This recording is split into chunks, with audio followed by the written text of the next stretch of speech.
그래서 오늘 저의 목표는 저희 시장에 대한 이해를 공유하는 것이고, 소규모 병해충 방지 회사로서 저희가 직면해 온 것을 파악하는 거고, 그리고 전략을 수립할 때 고려해야 할 핵심 요인에 대해 논의하는 거고, 그리고 대기업과 경쟁할 때 저희가 어떻게 생각해야 하는지에 대한 전략도 제안해 드리도록 하겠습니다. 마지막으로 여러분 모두가 자신의 경력이나 사업에 도움이 될 수 있는 긍정적인 일을 제가 할 수 있기를 바랍니다. 자기소개부터 제가 하겠습니다. 저는 일본의 해충 방제 회사의 3대 소유주 겸 CEO입니다. 저는 싱가포르의 식품 안전 관리와 해충 방제 서비스를 제공하는 스타트업을 운영하고 있습니다. 저는 대만에도 프랜차이즈를 갖고 있습니다. 저는 다다른 사업 개발 단계에 있는 팀이 있는 아시아의 다양한 지역에서 일하고 있습니다. 그리고 제 목표는 전문적이고 더 적절하고 가치 있는 그리고 존경하는 사회를 만드는 것입니다. 먼저 시장 규모와 성장을 살펴보도록 하겠습니다. 아시아 태평양 시장은 2019년도 5.9% 성장했고 시장 규모는 38억 달러로 집계됐습니다. 따라서 2020년에는 코로나19 와중에도 불구하고 시장이 2.9% 성장할 것으로 예상되며 2021년에는 6.3%로 회복될 것 같습니다. 성장률을 지역의 경제 성장률과 비교하면 저희 산업은 급성장하는 There are a lot 산업인 of 것에서 factors 실제 favoring our market growth, such as population growth, 보다 하고 있습니다. standard of living, 인구 증가, 높은 생활 수준, 낮은 해충 urbanization, 요성, 도시화 또는 QA 기준, 그리고 더 많은 규제와 여행 증가와 같은 increase. 시장 성장을 선호하는 요소들이 많이 있습니다. No 하지만 travel. 물론 저는 코로나 때문에 지금 여행을 하고 있지 못하고 있습니다. 그러나 사회의 근본 구조는 변하지 않고 있습니다. 그 외 모든 성장 요인은 여전히 존재합니다. 그래서 저희는 또한 양질의 소독 서비스와 다른 위생 관련 서비스에 대한 추가 수요도 보고 있습니다. 이제 업계의 주역이 누구인지 한번 살펴보겠습니다. 그래서 렌토킬, CMS 등과 같은 글로벌 플레이어들이 있고 일본이나 한국의 세스코와 같은 국제 시장에서 주요 수익이 나오는 다른 거대 기업들이 있는 것을 볼 수 있습니다. 그래서 이 대기업들이 합쳐지면 시장의 3분의 1을 차지합니다. 그리고 나머지 중소기업들이 시장의 약 3분의 2를 차지하고 있습니다. 그래서 여기에는 100여 개 이상의 직원 회사가 포함되지만 대부분 10명에서 20명 미만, 100만 달러 미만 수익을 가지고 있는 회사들입니다. 그래서 저는 오늘 그 작은 회사들, 소규모 회사들을 위한 전략에 대해 이야기하려고 합니다. 여기서 질문은 대기업이 저희보다 더 빨리 성장하고 저희의 시장 점유율을 뺏어가는 것 아닌지 답은 아닙니다.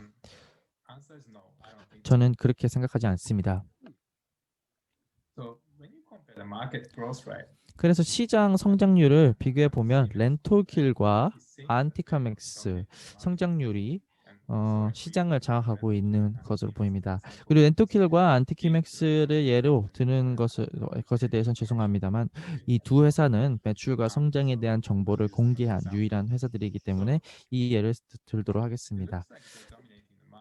그래서 그들이 시장을 지배하는 것처럼 보일 수 있습니다. 하지만 그들의 유기적인 성장률을 보면 그것은 시장 평균과 거의 같다라고 볼 수 있습니다. 그 말은 즉 시장 성장의 대부분이 M&A에서 나오고 있다는 뜻이고 그리고 그들은 다른 작은 회사들보다 성장 기회를 포착하고 있습니다. Using digital technologies. 사실 그들은 아마도 디지털 기술을 사용하는 산업을 위한 새로운 잠재적 사업들을 창조함으로써 저희를 오히려 돕고 있을 것입니다. 그렇다면 중소기업들이 경쟁하고 성장하기 어려운 이유는 무엇일까요? 중소기업들의 가장 큰 과제는 자원이 부족하다는 것입니다. 저희는 돈, 사람, 인력, 제품 또는 고유한 데이터 판매 지점이 없다는 것입니다. 그 결과 저희는 매니저나 감독 이런 일상적인 업무를 처리하시는 본부장님들과 같은 분들이 너무 바쁘다는 것과 같은 문제들이 접하게 됩니다. 병해충 방제 서비스를 수행하더라도 어떤 훈련 능력이 낮고 직원 동기부여 또는 보유 손실에 대한 대가를 피할 수 없습니다. 그래서 여러 가지 문제가 있습니다. 그렇다면 한정된 자원을 가지고 어떻게 경쟁을 할 수 있을까요? 쉬운 답은 없습니다. 내 생각에는 제일 먼저 해야 할 일은 스스로에게 물어보는 것입니다. 저희 회사가 왜 존재하는지에 대해서 물어보고, 그러니까 단순히 돈을 버는 것 외에 당신의 사업의 목적은 무엇인지, 그래서 이것은 여러분이 어려움을 직면했을 때 계속해서 나아갈 수 있는지에 대해서는 도움이 될 것입니다. 그리고 이것은 전략의 기본이며 서비스와 서비스 제공 방법을 차별화하는 게 도움이 됩니다. 그러면 이 이후에 어떻게 목적을 현실로 만들어 나가는 거에 대해서 생각해 보겠습니다. 이건 바로 전략입니다. 그리고 저는 나중에 더 많은 이야기를 해드리도록 하겠습니다. 일단 좋은 전략을 세우면 자신의 목적을 이해하고 지지하면 전략이 실행되도록 돕는 팀을 만들어야 합니다. 그래서 목적이 왜 이렇게 중요한지에 대해서 얘기해 보겠습니다. 버진그룹에서 실시한 설문조사에서 밀레니엄 직원의 77%가 급여나 복리후생보다 조직 문화가 동등하거나 더 중요하다는 생각을 하는 것을 나타내는 중소기업에서는 희소식입니다.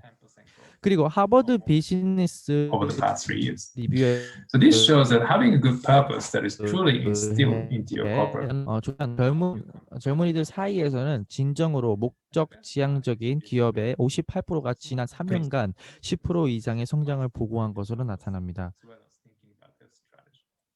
따라서 이것은 여러분의 기업 문화와 진정으로 주입된 좋은 목적을 갖는 것이 여러분이 더 빨리 성장하는 데 도움이 될 것입니다. 그렇다면 목적을 정의하기 위해서는 어떤 생각을 해야 합니까? 결코 쉽지 않습니다. 하지만 스스로에게 여쭤보셔야 합니다. 예를 들어, 당신은 누구인가? 그래서 이것은 중소기업에게 굉장히 중요한 부분입니다. 왜냐하면 기본적으로 여러분이 사람으로서 어떤 사람인지, 어떤 종류의 회사가 되냐는 결정, 그리고 남은 인생을 어떻게 살아가고 싶으신지, 하지 않은 것에 대한 후회하는 할 일이 무엇인지, 무엇을 잘하는 것인지, 경험이 무엇인지, 그리고 사회에 어떤 영향을 미치고 싶은지에 대해서 생각해야 합니다. 이것은 당신에 관한 것이 아니라 사회의 공동체에 관한 것입니다. 그리고 마지막으로 여러분은 무엇을 책임지고 싶은지 물어봐야 합니다. 그래서 사업을 할 때 많은 것을 통제하게 됩니다. 그럼 어떤 제품을 사용하고 직원들에게 어떻게 대하고 있는지, 리소스 할당 방법 등을 선택하는 것입니다. 그래서 단기적인 목적은 주되 장기적인 사업 목적을 지지하지 않는 선택을 하는 것은 매우 쉽습니다.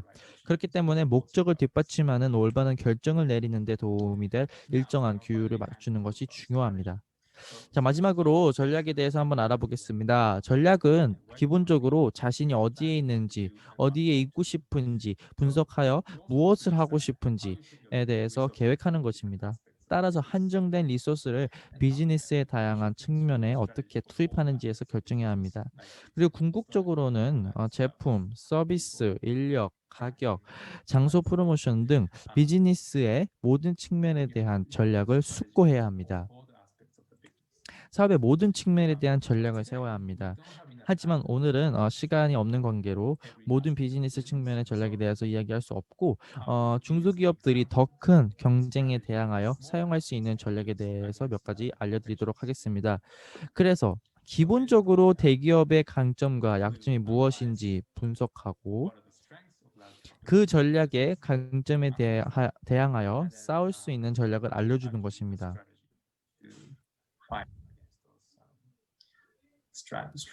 첫 번째 예로서 대기업은 좀 조직적이고 구조적인 것이 강점입니다. 그러나 그것은 또한 그들이 항상 제 시간에 정보를 공유하지 않고 의사결정자와 또 다른 부서들의 층을 걸쳐야만 해야 된다는 것을 의미하는 겁니다. 늦어지고 그리고 내부 정치와 같은 약점이 생길 수 있습니다. 여러분의 회사에 많은 층을 가지고 있을 때 더 많은 정치를 할 가능성이 있습니다. 그렇다면 이런 상황에서 중소기업들은 어떻게 경쟁해야 할까요? 그러면 평평하고 개방적이고 빠른 의사 결정을 할 수 있는 팀을 구성해야 합니다. 불필요한 위계 질서를 피하셔야 합니다. 정직하고 투명하고 배려하며 의사결정 과정을 단순하게 유지하셔야 합니다. 다음으로 대기업은 많은 사람들 고용하고 최신 기술 등에 투자할 돈이 많습니다. 그렇다면 어떻게 그것이 약점이 될 수 있을까요? 여러분이 약간의 돈을 투자할 때 여러분은 그것을 기대하며 많은 양을 사업을 성취하고 또한 빠르게 성장하도록 대기업들은 기대를 하게 됩니다. 그래서 그들은 관심이 없거나 작은 기회를 위한 자원을 가지고 있지 않습니다. 특정 지역, 특정 민족 공동체, 특정 산업, 특정 유형의 서비스가 될 수 있으므로 자신만의 니치 시장을 찾아야 합니다. 그리고 이런 니치 시장이 성장할 수 있는 잠재력을 갖도록 해야 합니다. 최선을 다해서 시장을 성장해야 하고 이것은 비슷한 점을 만들지만 약간 다릅니다. 그래서 대기업들은 검증된 비즈니스 모델을 가지고 있습니다. 그들은 KPI와 평가 시스템을 설정하여 그들 모델의 잠재력을 극대화하고 있다는 것을 확실했습니다. 그래서 반대로 이것은 그들이 어떤 기회에도 달려줄 수 없다는 것을 의미합니다. 그들은 이것을 평가해야 하고 Just do it. 그것이 그들의 현재 전략과 맞는지 보기 위해서 더 알아봐야 됩니다. 하지만 여러분들은 에게는 더 간단합니다. 그러니 기회를 받다면 그냥 한번 해보시면 됩니다. 너무 많이 생각하지 마시고 그냥 그렇게 하고 그리고 계속해 나가면서 필요한 부분에 조정해 나가면 됩니다. 그러면 여러분은 결국 많은 돈을 절약하게 될 것이고 무엇이 옳은 일인지 알아내려고 애쓰게 됩니다. 이제는 브랜드 얘기를 해보도록 하겠습니다. 그래서 대기업들은 강력한 브랜드 이름을 가지고 있고 그것이 확실히 그들의 장점입니다. 하지만 다른 면으로 봤을 때 그들이 높은 평판 위험을 가지고 있습니다. 그것은 그들이 좋은 서비스를 제공하지 못하면 나쁜 평판이 정말 빨리 퍼진다는 것을 의미합니다. 당신의 브랜드가 유명할수록 당신의 평판은 더 빨리 퍼집니다. 모든 사람들이 브랜드를 알기 때문에 사람들은 그것에 대해 말할 것이고 그리고 빨리 퍼질 것입니다. 따라서 여러분이 해야 할 일은 항상 일관된 품질을 제공하는 것입니다. 고객들이 항상 만족하는지에 대해서 확인하셔야 합니다. 좋은 평판을 유지하면 기회가 찾아옵니다. 그리고 그들은 계속 쫓을 필요가 없습니다. 대기업은 인터내셔널 그것 또한 그들의 강점입니다. 글로벌 리치와 트랙을 도구로 삼아 대두적으로 그러나 그것은 또한 그들이 녹화적이지 못한 부분을 얘기합니다. 그래서 어떤 사람들은 스타벅스에서 커피를 사는 것을 좋아하지 않고 동네 커피숍을 선호합니다.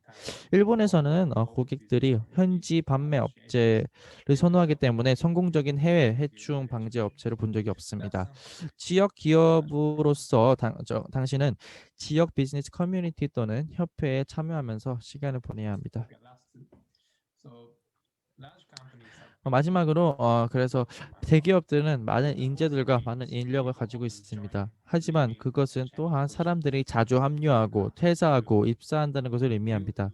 그래서 당신의 회사는 장기적으로 개인적 관계를 구축해야 합니다.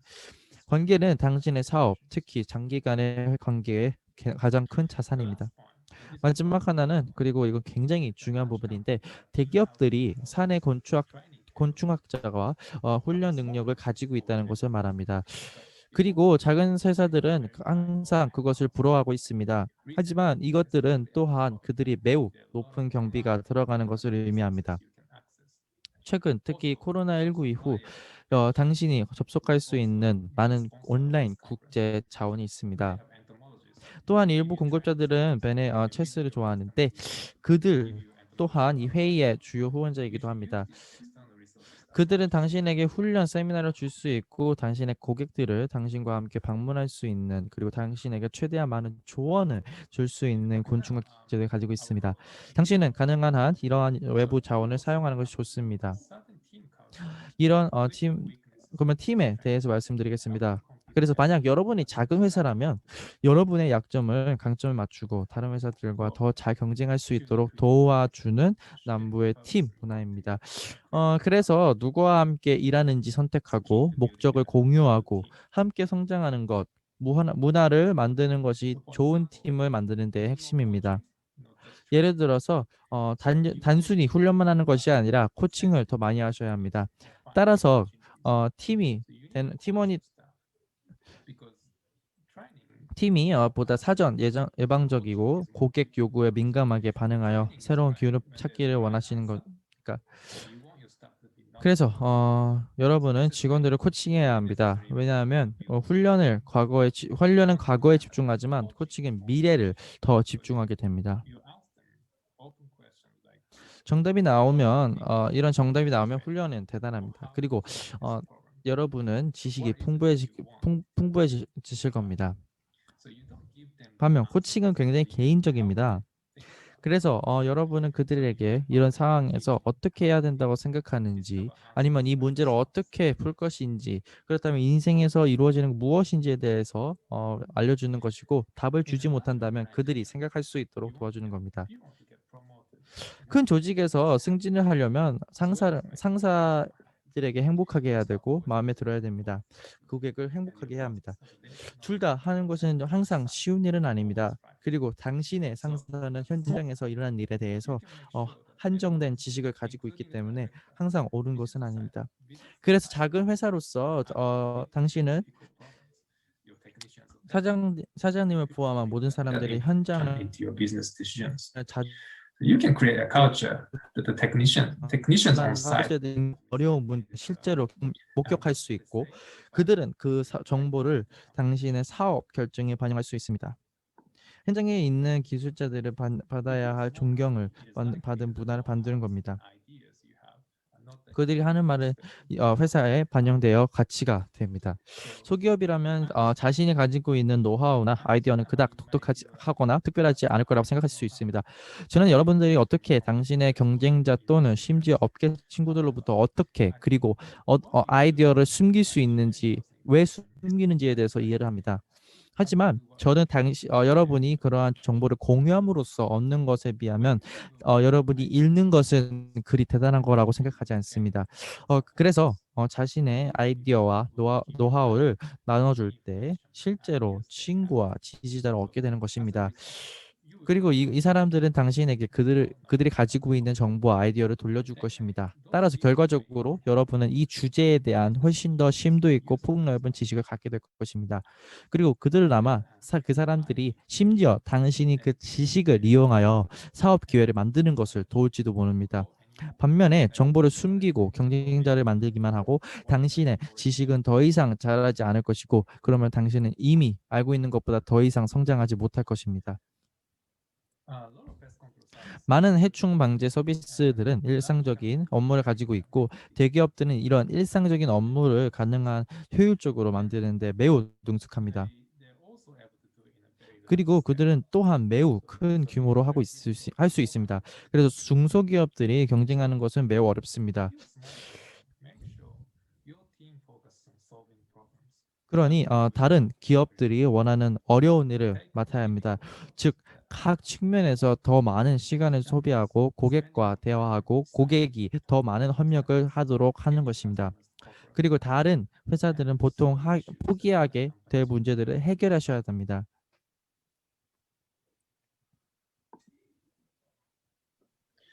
finally, this might 마지막으로 이것은 이 사진과 같이 매니저들을 위한 것입니다. 매니저가 되지 말고 리더가 되어라. 그래서 내가 관리하는 것은 과거에 이미 증명된 것을 반복하게 하고 개선하는 것입니다. 그러나 소기업이라면 새로운 도전에 직면하고 새로운 가치를 창출하며 새로운 문제를 해결하고 다른 기업이 하지 않는 일을 해야 합니다. 그래서 이런 것을 하기 위해서는 매니저가 아니라 리더가 되셔야 됩니다. 그러니 위험을 감수하시면서 실수하는 걸 두려워하지 말고 다른 사람들이 당신을 따라갈 수 있도록 새로운 길을 개척하고 창조하셔야 됩니다. 매 슬라이드마다 과거 중점이나 미래 중점이라는 말을 넣어놨는데 그래서 때때로 여러분은 더 큰 회사들이 여러분이 해왔던 모든 것들을 가지고 있다고 느낄지도 모릅니다. 하지만 이것은 사실이 아닙니다. 그래서 대기업들은 어, 확실히 승자인 건 맞지만 과거의 승자입니다. 그래서 지금은 크지만 여러분은 과거를 보면서 그들과 경쟁하려고 하면 안 됩니다. 그러니까 미래를 내다볼 필요가 어, 필요가 있습니다. 왜냐하면 미래는 우리 중 누구도 경험하지 못한 것이기 때문에 여러분이 통제할 수 있는 유일한 것이기 때문입니다. 그래서 오늘은 제 생각을 공유했고 그리고 제 자신도 그것을 실제로 실현시키기 위해 매일 노력하고 있습니다. 그리고 오늘 여기 있는 모든 사람들은 성공에 대한 자신만의 생각과 어떻게 사업을 운영해야 하는지에 대한 생각을 가지고 있을 겁니다. 하지만 아이디어가 있으면 공유하고 이야기를 나누면서 친구나 파트너를 만들고 자신의 아이디어를 이해하고 지지하는 지지자들을 만들어야 한다고 생각합니다. 그리고 이 사람들은 진짜 도움을 줄 것입니다.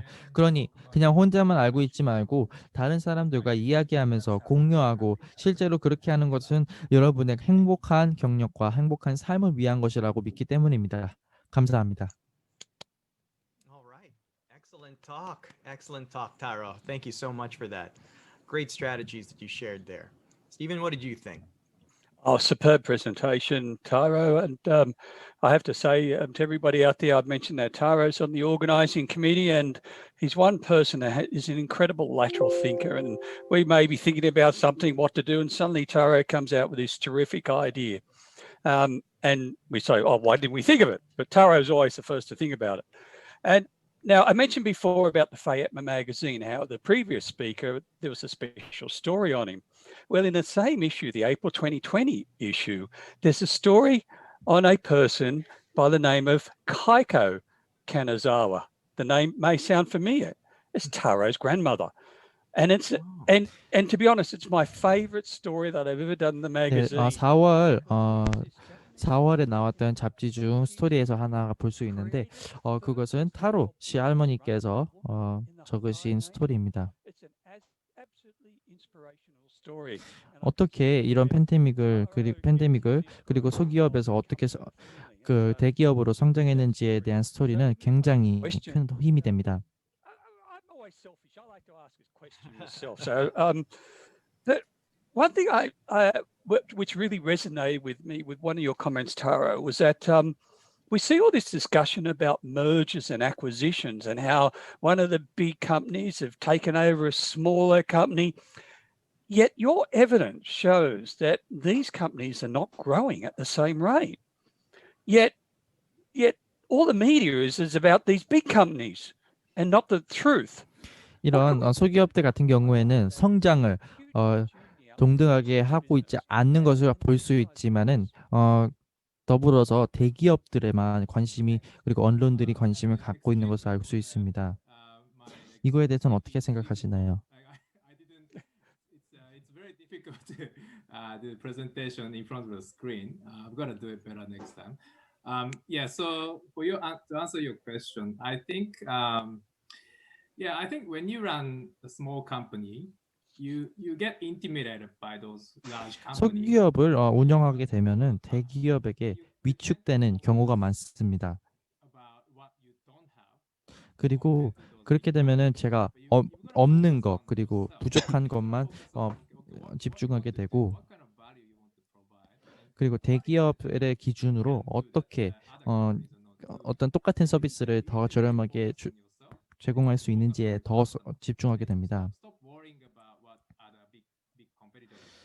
이런 경우에는 다른 대기업들이 무엇을 하는지에 대해서는 신경을 안 쓰시는 게 좋습니다.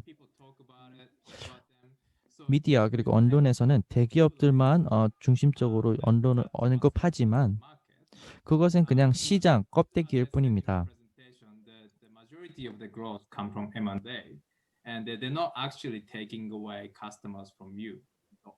그리고 이런 대기업들의 성장은 걱정 안 하셔도 됩니다. 왜냐하면 이런 대기업들의 성장은 소비자를 뺏어가지 않습니다. 하지만 이런 대기업들 같은 경우에는 정부와 함께하는 사업을 추진하고 있습니다. 이런 것 같은 경우에는 다른 포커스를 두기 때문에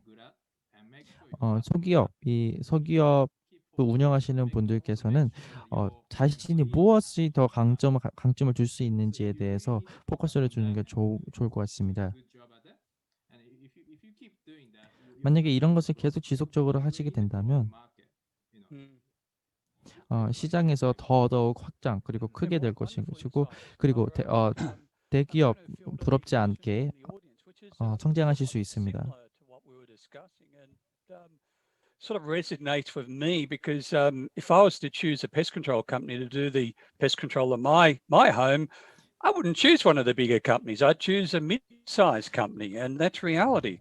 And 제 interesting, 개인적인 생각에는 만약에 bigger percentage of small players in the industry, it's obvious that their common strategies is more on offering low-cost service, even with minimum profit margin, which sounds risky, sacrificing quality. Among the mentioned strategies, what do small pest control companies should stop and start doing? 대기업들 같은 경우에는 되게 거부감이 들고 거북할 수 있고 만약에 제가 개인적으로 집에 서비스를 구한다면은 중소기업에서 할 것 같습니다. 하지만 이럴 때 중기업, 중소기업 그리고 소기업 같은 경우에는 어떻게 해야 더 부각될 수 있는지 I really think about okay, 녹화한 거좀 where do I want to be in 5 years, 얘네가 10 뭐냐? years, and how do I 조그만 get 영세 there, 회사에서 and what kind of 상상력을까지 저는 service I can provide to the customer. 항상 5년 그리고 10년 후에 제가 어떻게 되고 싶은지 그리고 이 사업에서 어떤 서비스를 제공할 수 있어 꾸준히 생각합니다. 한마디로 얘기하면 얘네는 뭐 정보랑도 하고 여러 가지 for 하고 every 하는데 company. I think you'll be different for every 쫓아가고 company. 그리고 구체적인 답변은 똑같은 일을 그리고 저렴하게 하는 확답은 한 가지밖에 없지만 없는데 다시 한 발짝 뒤로 사업을 다시 한번 재정비하시고 그리고 다시 한번 살펴보는 데 있어서 아주 큰 도움이 될 것입니다. Building off of that point, sorry, just going to squeeze this in, but as a small company, at what point do you decide to raise your margins or raise your prices? When do you know that your value has risen to the point where you can already start charging 그리고 more? 소기업으로부터 어떻게 가치가 올라가고 있는지에 대해서 감지를 어떻게 할 수 있을까요? Say, I'm established, I can now charge this much. At what point do you qualify yourself on that? Well, I think it depends on the kind of service you're offering. As a pest control company, we do like a regular cockroach treatment service for restaurants. 그것은 어떤 서비스를 제공할 수 있는지에 대해서 다릅니다. 저희 회사 같은 경우에는 주기적으로 바퀴벌레 방역 퇴치, 모기 퇴치 서비스를 제공하고 있습니다. If you're doing what everybody's doing, you cannot charge high. So 만약에 다른 사업 업체들이 하는 서비스를 똑같이 하고 있다면은 가격을 높게 잡으실 수 없습니다. 하지만 새로운 제품 라인 혹은 다른 회사에서 추진하지 안 하고 있는 서비스를 제공하게 된다면 그러면은 가격 측정은 아주 원활하게 될 것이고 그리고 이렇게 가격 측정을 할 때에는 소비자들의 자문을 구하는 것도 아주 좋은 생각입니다. 만약에 그런 부분에서 이런 새로운 제품 라인의 소비 그리고 수요가 증가한다면 그것도 하나의 기반이 될 수 있습니다. generic service and they expect low price. For me, I usually withdraw from those kind of customers and services. We don't put so much effort on that kind of. 그리고 만약에 소비자들이 그냥 일반적인 서비스를 원하고 근데 더 저렴한 가격을 요구한다면은 저는 그럴 때에는 거부합니다. 이 서비스 제공을 거부하는 이유는 이것은 저희 회사의 이미지를 깎아내리는 현상을 일으킵니다. Excellent. So thank you very much for that wonderful insight, Taro. And hope you have a great rest of your day. And we're going to move on to our next speaker. Thank you. Yes, thank you, Taro. It's amazing the difference I see in the culture between medium-sized companies and large size, where many of the medium-sized companies have almost a family type attitude. And I think